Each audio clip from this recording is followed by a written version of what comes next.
नमस्कार साथियों। अभी हाल फिलहाल में ही अयोध्या में श्री राम मंदिर के अंतर्गत मूर्ति की स्थापना की गई है और उसकी प्राण प्रतिष्ठा का कार्य संपन्न किया गया है। और ये इस समय की ऐसी घटना है जिसका प्रभाव और महत्व आने वाले सैकड़ों वर्षों तक दिखाई देगा या आने वाले समय को प्रभावित करेगा। साथ ही इस प्रकरण की महत्ता को हम इस आधार पर और भी मान सकते हैं कि हाल फिलहाल में ही उत्तर प्रदेश राज्य लोक सेवा आयोग अर्थात पीसीएस के लिए जो साक्षात्कार आयोजित किए गए थे, उसमें भी श्री राम मंदिर या फिर मूर्ति की स्थापना या प्राण प्रतिष्ठा से संबंधित विभिन्न प्रश्न पूछे गए थे। और जो प्रश्न पूछे गए थे उन प्रश्नों को हम, ये अखबार की एक कटिंग है, इसमें हम बाकायदा देख भी सकते हैं। जैसे कि यहाँ एक प्रश्न है कि पीएम ने अयोध्या में रामलला की प्राण प्रतिष्ठा करेंगे, तो ये जो है ये धर्मनिरपेक्ष होगा या नहीं, एक प्रश्न ये पूछा गया था। दूसरा ये भी पूछा गया कि देश की अर्थव्यवस्था के सुधार के लिए राम मंदिर की क्या भूमिका है, और पूर्व में बनाए गए मंदिरों की या अब तक क्या भूमिका रही है, या राम जी ने सीता को वनवास क्यों भेजा और उनका ये निर्णय सही था, ये गलत था। इस तरह के प्रश्न साक्षात्कार या इंटरव्यू में पूछे गए थे। इन प्रश्नों के आधार पर हम ये निष्कर्ष निकाल सकते हैं कि आने वाली विभिन्न तरह की प्रतियोगी परीक्षाओं के लिहाज से ये प्रकरण बहुत ही ज़्यादा महत्वपूर्ण है। इसी बात को दृष्टिगत रखते हुए हम ये वीडियो आपके सामने लेकर आए हैं, जिसमें कि श्री राम मंदिर से संबंधित लगभग 25 बहुविकल्पीय प्रश्न हैं। साथ ही ये जो विकल्पीय प्रश्न हैं, प्रत्येक प्रश्न के लिए मैं स्पष्टीकरण दूंगा या क्लैरिफिकेशन दूंगा, और जो स्पष्टीकरण या व्याख्या करूंगा उस स्पष्टीकरण के अंतर्गत आप मान के चलिए कम से कम 5 या 6 प्रश्न आपके और कंप्लीट होंगे। तो इस तरह से वैसे तो ये वीडियो 25 प्रश्नों की है, लेकिन 2500 प्रश्नों के क्लैरिफिकेशन और व्याख्या को आप ध्यान से सुनेंगे और पूरा वीडियो ध्यान से देखेंगे तो लगभग प्रत्येक प्रश्न 5 या 6 प्रश्न कवर करते हुए ये पूरा वीडियो लगभग 125 से 150 प्रश्नों को कवर करेगा। सबसे पहला प्रश्न है, सर्वप्रथम श्री राम मंदिर के निर्माण या शिलान्यास की अनुमति किस प्रधानमंत्री ने दी। इस प्रश्न को इस तरह से भी कह सकते हैं कि सबसे पहले राम मंदिर के निर्माण की अनुमति किस प्रधानमंत्री के काल में मिली थी। इसके उत्तर में option A Atal Bihari Vajpayee, option B Shri Narendra Modi, option C Rajiv Gandhi और ऑप्शन डी इंदिरा गांधी। इसका सही उत्तर है ऑप्शन सी राजीव गांधी। श्री राम मंदिर के निर्माण की बात करें तो हुआ ये था कि 1980 के दशक में कुछ साधुओं ने और विश्व हिंदू परिषद ने इसके लिए एक आंदोलन शुरू कर दिया था कि राम मंदिर बनाया जाए, और उस आंदोलन के तहत जय श्री राम लिखी हुई ईंटें और पैसा इकट्ठा करना शुरू किया गया था। उस समय के जो तत्कालीन प्रधानमंत्री थे श्री राजीव गांधी जी, उन्होंने विश्व हिंदू परिषद के नेता अशोक सिंघल को इसके शिलान्यास की अनुमति दे दी गई थी।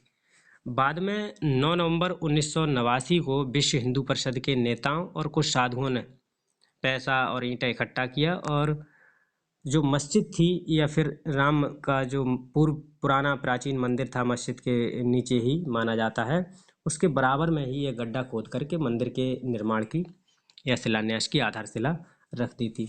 अच्छा, इसी से संबंधित एक फैक्ट और है कि कुछ समय बाद यानी 6 दिसंबर 1992 को विश्व हिंदू परिषद और बीजेपी ने एक रैली भी आयोजित की थी, जिसका जिक्र हम अभी आगे करेंगे।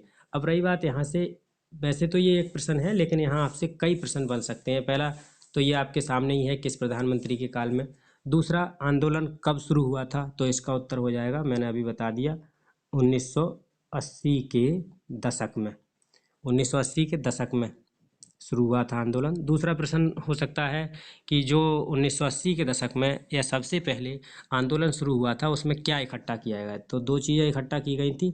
सबसे पहली बात तो धन, ये तो आपको पता ही होगा, ज़्यादातर धन इकट्ठा किया जाता है। धन के साथ साथ ईंटें इकट्ठा की गई थी। तीसरा प्रश्न ये भी हो सकता है कि ईंटों पर क्या लिखा था। तो ईंटों पर लिखा था जय श्री राम, ईंटों पर लिखा था, जय श्री राम लिखा था, जय श्री राम।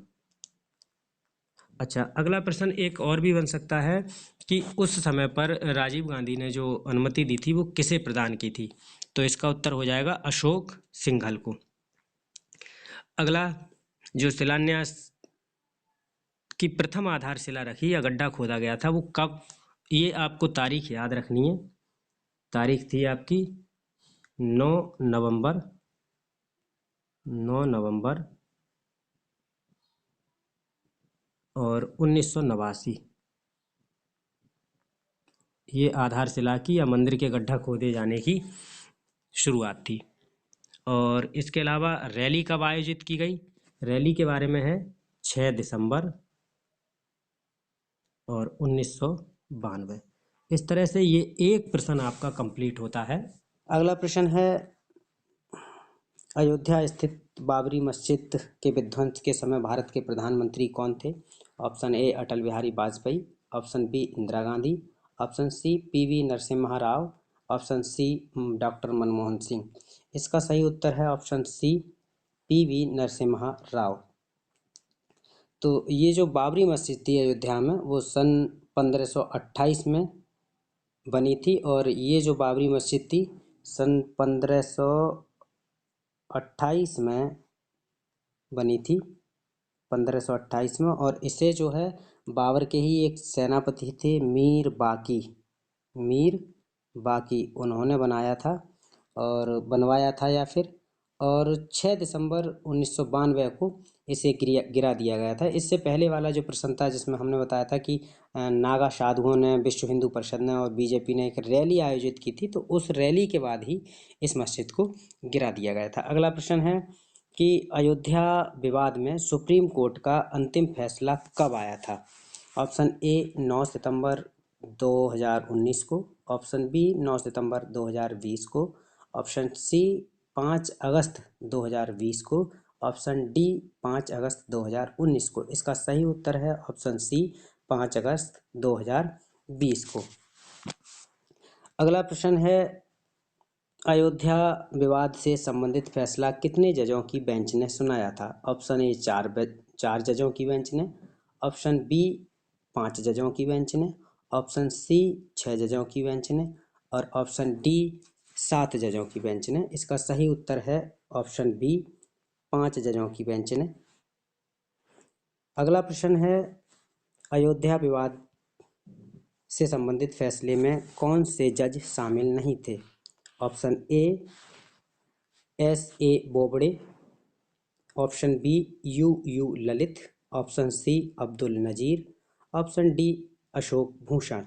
इसका सही उत्तर है ऑप्शन बी यू ललित। अर्थात अयोध्या विवाद से संबंधित जो फैसला था और जो 5 जजों की बेंच थी जिसमें कि 5 जज थे, उन्होंने ये फैसला सुनाया था, उसमें यू ललित, इनका पूरा नाम है उदय उमेश ललित, ये नहीं थे। इसके अलावा S.A. बोबड़े, इनका पूरा नाम है शरद अरविंद बोबड़े, अब्दुल नजीर और अशोक भूषण, ये तीनों लोग शामिल थे। कुल मिलाकर ये जो फैसला सुनाया था वो 5 जजों की बेंच ने सुनाया था, और S.A. बोबड़े, अब्दुल नजीर और अशोक भूषण के अलावा रंजन गोगोई और D.Y. चंद्रचूड़, जो कि वर्तमान में सुप्रीम कोर्ट के मुख्य न्यायाधीश भी हैं, शामिल थे। और रंजन गोगोई की अध्यक्षता में इस फैसले को सुनाया गया था। अगला प्रश्न है, अयोध्या विवाद कितने दिनों तक सुप्रीम कोर्ट में चला था, या फिर अयोध्या विवाद की जो सुनवाई थी वो कितने दिनों तक सुप्रीम कोर्ट में चली थी? ऑप्शन ए 30 दिन तक, ऑप्शन बी 40 दिन तक, ऑप्शन सी 50 दिन तक और ऑप्शन डी 72 दिनों तक। इसका सही उत्तर है साथियों ऑप्शन बी 40 दिनों तक। अगला प्रश्न है, अयोध्या विवाद कितनी भूमि पर था, अथवा इसे ऐसे भी कह सकते हैं कि श्री राम मंदिर कितनी भूमि पर बन रहा है? तो इसका उत्तर है ऑप्शन ए 2.77 एकड़, ऑप्शन बी 3.66 एकड़, ऑप्शन सी 4.2 एकड़, ऑप्शन डी 4.62 एकड़। इसका सही उत्तर है साथियों ऑप्शन ए 2.77 एकड़। अयोध्या विवाद जो था वो 2.77 एकड़ जमीन पर था। इसके अलावा अगला प्रश्न है, अयोध्या विवाद से संबंधित फैसले में मस्जिद के लिए कितनी जमीन आवंटित की गई है? ऑप्शन ए 2.77 एकड़, ऑप्शन बी 3 एकड़, ऑप्शन सी 4 एकड़, ऑप्शन डी 5 एकड़। इसका सही उत्तर है ऑप्शन डी अर्थात 5 एकड़। तो जो फैसला आया था अयोध्या विवाद से संबंधित, उस फैसले में एक निर्णय ये भी दिया गया था कि अयोध्या स्थित जो मस्जिद है उसका नाम, जिसका नाम पहले बाबरी मस्जिद था, और जब फैसला राम जन्मभूमि न्यास के पक्ष में आ गया था, अर्थात ये जो विवाद था कुल मिलाकर दो पक्षों के बीच में था। एक श्री राम मंदिर के पक्ष में जो कि केस की लड़ाई लड़ रहा था, राम जन्मभूमि नाम से एक न्यास था वो, और दूसरा था मस्जिद के पक्ष में। फैसला आया श्री राम मंदिर भूमि जन्मभूमि से संबंधित जो न्यास था उसके संबंधित में, या जो ट्रस्ट था उसके न्यास का मतलब ट्रस्ट होता है उससे, उसके पक्ष में। साथ ही उस फैसले में ये भी कहा गया था कि मस्जिद के लिए भी अयोध्या में ही कहीं पर ज़मीन दी जाएगी, और वो ज़मीन अयोध्या से करीब 25 किलोमीटर दूर एक गांव है जिस गांव का नाम है धन्नीपुर। ये आपको याद रखना पड़ेगा, धन्नीपुर। और ये कभी कभी ये भी आ सकता है कि जो मस्जिद है वो अयोध्या में कहाँ बन रही है, धन्नीपुर में, और कितनी दूर है ये भी आ सकता है। तो ये अयोध्या से 25 किलोमीटर दूर एक जगह है, वहाँ पर बन रही है सॉरी मस्जिद, और वहाँ पर ही इसके लिए 5 एकड़ जमीन आवंटित की गई है।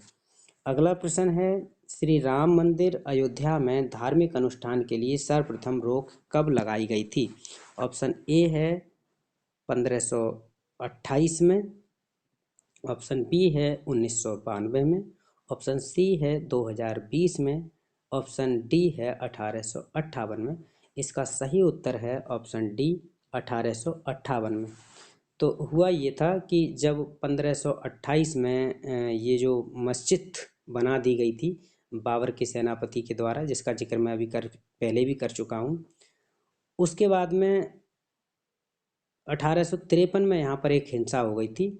या यहाँ से ये भी प्रश्न आ सकता है कि बाबरी मस्जिद से संबंधित या फिर राम जन्मभूमि अयोध्या से संबंधित प्रथम विवाद कब सामने आया? तो 1853 में विवाद हो गया था, एक हिंसा हो गई थी, और उस हिंसा के बाद चूंकि उस समय पर ब्रिटिश सरकार का राज था, तो ब्रिटिश सरकार ने उस हिंसा को देखते हुए 1853 के बाद दिसंबर 1858 में वहाँ पर किसी भी तरह के धार्मिक अनुष्ठान, पूजा पाठ, नमाज आदि के लिए रोक लगा दी गई। तो इसका उत्तर हो जाता है 1858 में, यानी कि रोक लगाई गई 1858 में। यदि प्रश्न बदल कर आता है कि हिंसा की प्रथम घटना कब आई, तब 1853 होगा, और रोक लगी तब 1858 होगा। अगला प्रश्न है, अयोध्या राम मंदिर बनाने के लिए कितना समय अनुमानित था?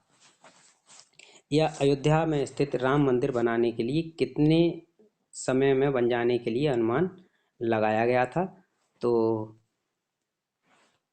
ऑप्शन ए है 2.5 साल, ऑप्शन बी है 3.5 साल, ऑप्शन सी है 4 साल, और ऑप्शन डी है 5 साल। इसका सही उत्तर है ऑप्शन बी, इस अर्थात 3.5 साल। इसके अलावा अगला जो प्रश्न है वो वैकल्पिक नहीं है, जिसमें विकल्प नहीं है, और वन लाइनर क्वेश्चन है, और इसी से संबंधित प्रश्न है। चूंकि इस प्रश्न में अभी पूछा गया था कि कितना समय अनुमानित था, अनुमान भले ही से 3.5 साल यानी 3.5 साल था, लेकिन अब तक जो बन कर जो तैयार हुआ है, जितना भाग बन चुका है, वो कितने समय में हुआ है या कब, यानी प्राण प्रतिष्ठा के दिन तक लगभग कितना समय लग गया था? तो 3.5 साल अनुमानित था, लेकिन बनने में जो 11वां प्रश्न है, श्री राम मंदिर अयोध्या बनने में कितना समय लगा प्राण प्रतिष्ठा तक के कार्य में कितना समय लगा, तो 3 साल 9 महीना, 3 साल 9 महीना 4 सप्ताह और 1 दिन का कार्य जो है समय लग चुका है। चूँकि ये दोनों प्रश्न एक दूसरे से संबंधित हैं, रिलेटेड हैं, इसलिए मैंने इसके विकल्प नहीं दिए हैं। और यहाँ ये भी होगा कि अभी तक पूरी तरह से मंदिर बनकर तैयार नहीं हुआ है, तो हम कैसे कह सकते हैं कि अभी 3 साल 9 महीना 4 सप्ताह और 1 दिन लगा। तो ये जो समय है प्राण प्रतिष्ठा तक का समय है, और अभी केवल प्रथम मंजिल का ही कार्य हो पा रहा है या चल रहा है। मंदिर अभी भी निर्माणाधीन अवस्था में है, अर्थात मंदिर का कार्य निर्माण का अभी भी चल रहा है, लेकिन अब तक इतना समय लग चुका है। अगला जो प्रश्न है वो है, श्री राम मंदिर अयोध्या का निर्माण किस शैली में किया जा रहा है। ऑप्शन ए है बेसर शैली, ऑप्शन बी है नागर शैली, ऑप्शन डी है द्रविड़ शैली, और ऑप्शन डी है ऑप्शन सी है द्रविड़ शैली, और ऑप्शन डी है उपरोक्त बी और सी दोनों, अर्थात नागर शैली और द्रविड़ शैली दोनों। तो इसका सही उत्तर है नागर शैली, यानी ऑप्शन बी इसका सही उत्तर है, ऑप्शन बी नागर शैली। तो साथियों, मंदिर निर्माण के लिए विशेषकर भारत में 2 शैलियाँ चलती हैं, और ये नागर शैली और द्रविड़ शैली होती हैं। नागर शैली प्रमुखतया भारत के उत्तर में, यानी उत्तर का जो भाग है यहाँ पर जो मंदिर बनते हैं वो ज़्यादातर नागर शैली में बनते हैं, नागर डिजाइन में। और दक्षिण भारत में मुख्यतः जो मंदिर बनते हैं वो द्रविड़ शैली में बनते हैं। और जो श्री राम का मंदिर है अयोध्या उत्तर भारत में आता है, इस चीज़ को ध्यान में रखते हुए नागर शैली के अनुरूप ये मंदिर बनाया जा रहा है। और मंदिर का निर्माण नागर शैली में होगा, जो कि गुर्जर चालुक्य शैली में डिजाइन किया जाएगा, जिसमें 5 मंडप होंगे। यहाँ पर देखिए, कभी कभी ज़रूरी नहीं है ये प्रश्न इसी तरह से आए कि नागर शैली के अलावा प्रश्न में आ सकता है गुर्जर चालुक्य, तब भी प्रश्न सही होगा। और एक प्रश्न ये भी आ सकता है कि कितने मंडप होंगे, तो 5 मंडप होंगे मंदिर में। कितने मंडप? 5 मंडप। एक प्रश्न नागर शैली का हो गया, दूसरा एक में ही रिलेटेड 5 मंदिर हो गए, तीसरा आ जाएगा आपका गुर्जर चालुक्य, गुर्जर चालुक्य, इस तरह से। तो अगला प्रश्न देखते हैं। अगला प्रश्न है, अयोध्या में श्री राम मंदिर में मंदिरों की संख्या कितनी होगी। ऑप्शन ए है आपका 4, यानी कि जो मंदिर बन रहा है उसी परिसर में और भी मंदिर बनेंगे, उसके बारे में बात कर रहे हैं। तो ऑप्शन ए है 4, ऑप्शन बी है 5, ऑप्शन सी है 6, और ऑप्शन डी है 7। साथियों, इसका सही उत्तर है ऑप्शन डी, अर्थात 7। वो कैसे, मैं बता देता हूँ। श्री राम का अयोध्या में जो मंदिर बन रहा है उसमें एक केंद्रीय मंदिर होगा जो प्रभु राम को समर्पित होगा, और इसके अलावा 6 अन्य मंदिर भी होंगे। तो इस तरह से एक केंद्रीय मंदिर और 6 अन्य मंदिर, कुल मिलाकर के 7 मंदिर होंगे। इसका उत्तर हो जाता है डी।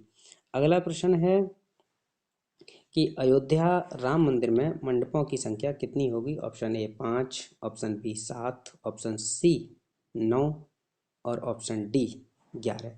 इसका सही उत्तर है साथियों, जो कि अभी कुछ देर पहले ही आया था, ऑप्शन ए, अर्थात 5। मंदिर में 5 मंडप होंगे, और इन 5 मंडपों के अलावा कुछ और महत्वपूर्ण जानकारी। एक सीता कुंड होगा,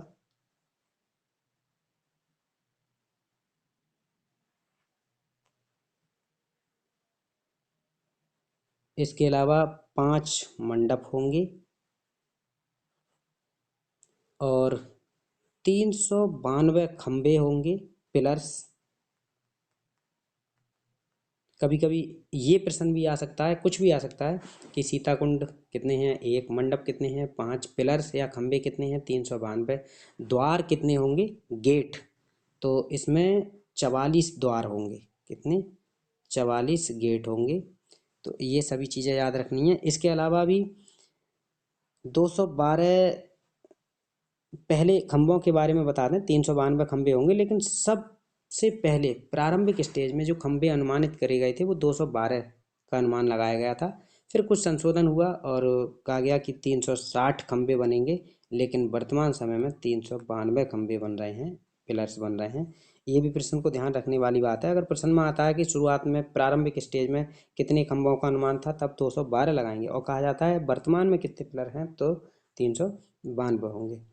इसके अलावा अगला प्रश्न है, अयोध्या में राम मंदिर के कोने निम्नलिखित में से किस एक देवता को समर्पित नहीं है। बहुत ही ज़्यादा इंपॉर्टेंट प्रश्न है। ऑप्शन ए है शिव के लिए समर्पित नहीं है, ऑप्शन बी है काली के लिए, ऑप्शन डी है भगवती के लिए, और ऑप्शन नहीं सॉरी ऑप्शन सी है भगवती के लिए, और ऑप्शन डी है गणेश के लिए। तो इसमें जो ऑप्शन बी है काली के लिए, ये काली का जो काली देवी हैं, इनके लिए कोई कोना या किसी भी कोने पर इनके लिए स्थान नहीं दिया गया है। इसके अलावा शिव, काली और गणेश, इनके लिए श्री राम मंदिर के जो कॉर्नर हैं, चारों कोने हैं, उन पर स्थान दिया गया है। अच्छा, इनके बारे में और भी फैक्ट बता दूं, श्री राम मंदिर के जो 4 कोने हैं वो 4 देवताओं के लिए समर्पित हैं। कौन कौन से देवता हैं? वो हैं आपके, जिनमें आपके सूर्य, एक कोना सूर्य देव के लिए समर्पित है, दूसरा भगवती के लिए, तीसरा कोना गणेश के लिए, और चौथा कोना शिव के लिए। तो इस तरह से देखा जाए, गणेश, शिव, सूर्य और भगवती 4 कोनों को समर्पित हैं। अच्छा, इन 4 देवताओं के अलावा ब्रह्मा और विष्णु भी रहेंगे। ये तो कोनों पर हैं चारों देव, ब्रह्मा और विष्णु को भी परिसर में जगह दी गई है।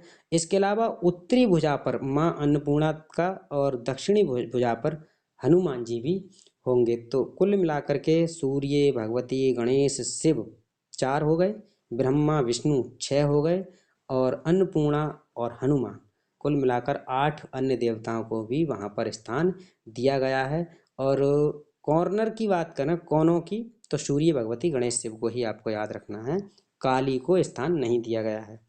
अगला प्रश्न है, सन 1988 में प्रस्तावित श्री राम मंदिर के नक्शे में मंदिर की ऊंचाई कितनी रखी गई थी या कितनी प्रस्तावित थी? जो पहला नक्शा बना था 1988 में प्रस्ताव किया गया था, उसके बारे में कह रहे हैं। ऑप्शन ए है 121 फीट, ऑप्शन बी है 141 फीट, ऑप्शन सी है 161 फीट, और ऑप्शन डी है 151 फीट। इसका सही उत्तर है ऑप्शन बी, अर्थात 141 फीट। सन 1988 में पहली बार जो मंदिर की डिज़ाइन प्रस्तावित थी, उसमें मंदिर की ऊंचाई 141 फीट रखने का प्रस्ताव था। अगला प्रश्न है, इसी से संबंधित है कि अयोध्या श्री राम मंदिर की वर्तमान ऊंचाई क्या है। अभी जो प्रश्न था वो था प्रस्तावित, प्रारंभिक शुरुआती दौर में क्या ऊंचाई थी, और अभी जो जो सामने आपके प्रश्न है स्क्रीन पर, ये है कि वर्तमान में ऊंचाई क्या है।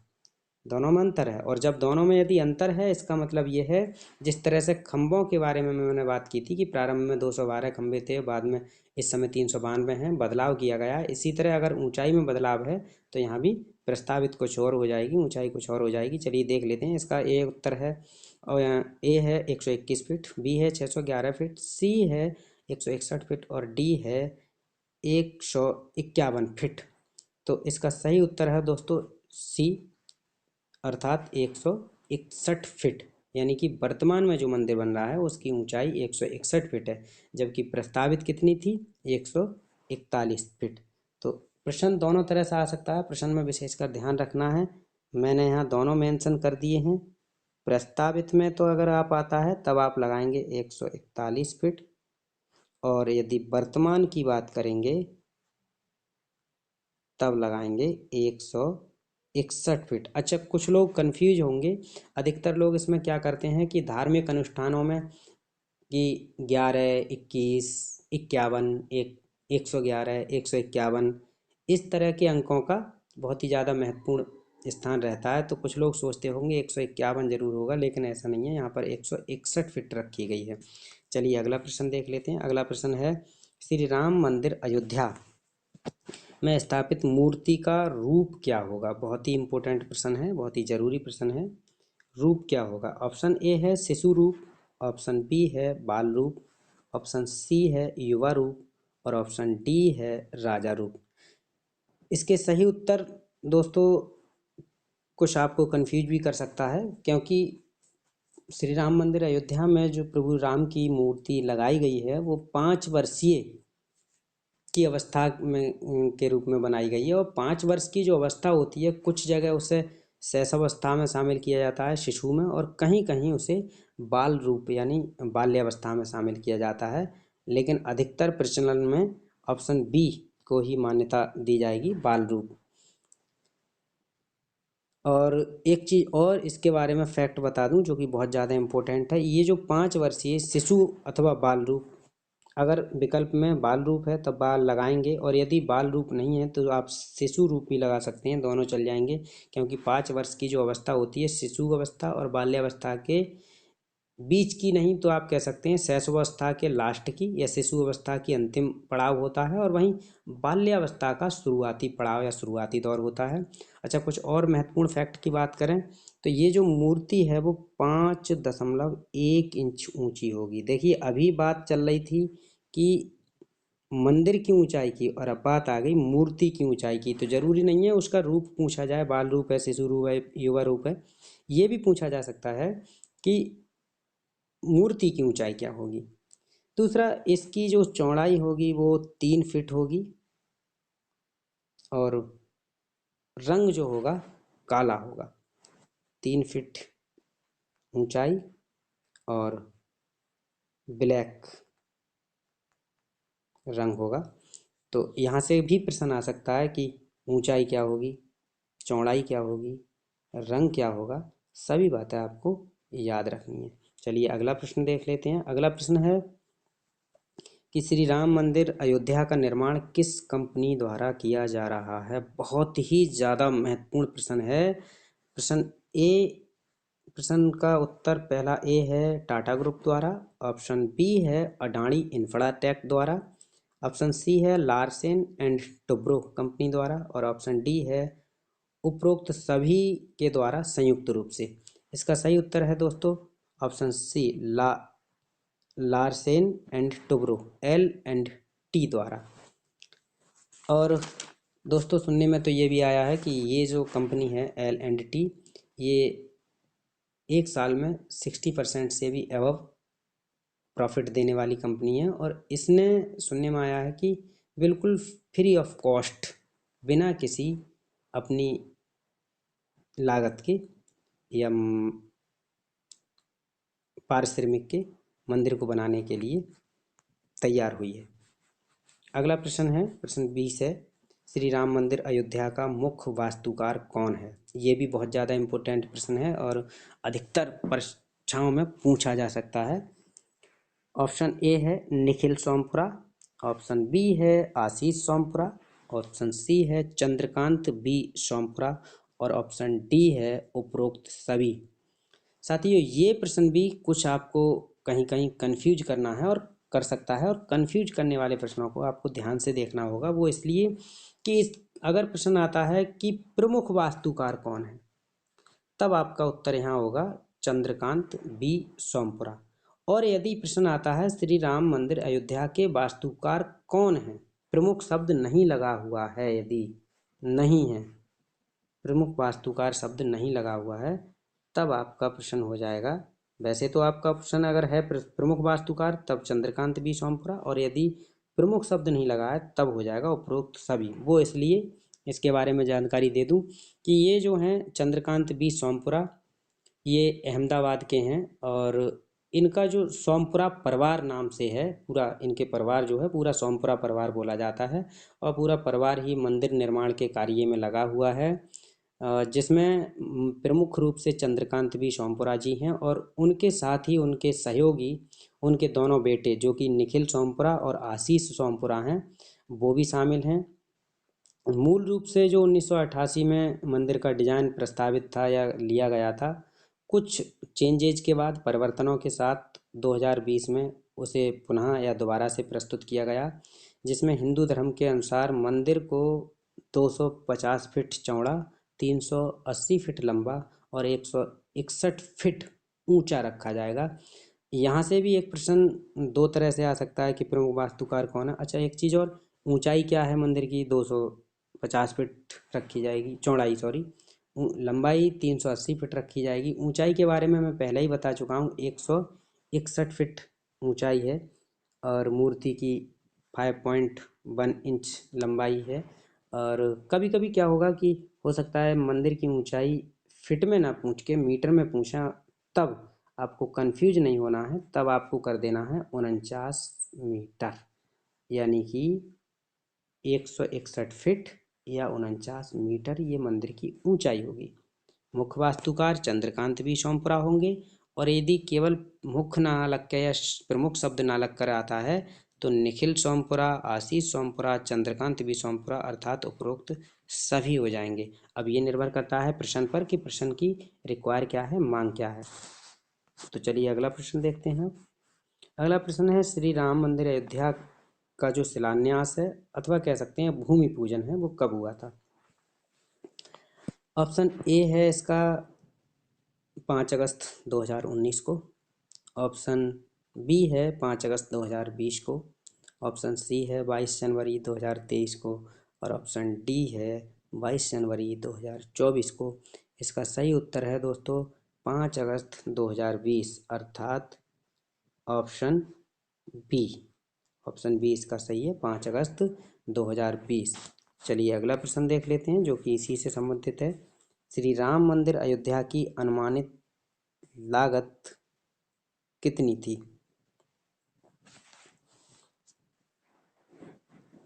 अच्छा नहीं, पिछले प्रश्न में एक चीज़ और रह गई। ये जो डेट्स हैं, ये जो तारीख है, ये है भूमि पूजन की 5 अगस्त 2020। अगर प्रश्न आता है श्री राम मंदिर अयोध्या का भूमि पूजन की जगह आ जाता है स्थापना या उद्घाटन, तो भूमि पूजन की ये हो गई, ओ स्थापना नहीं सॉरी, उद्घाटन या प्राण प्रतिष्ठा।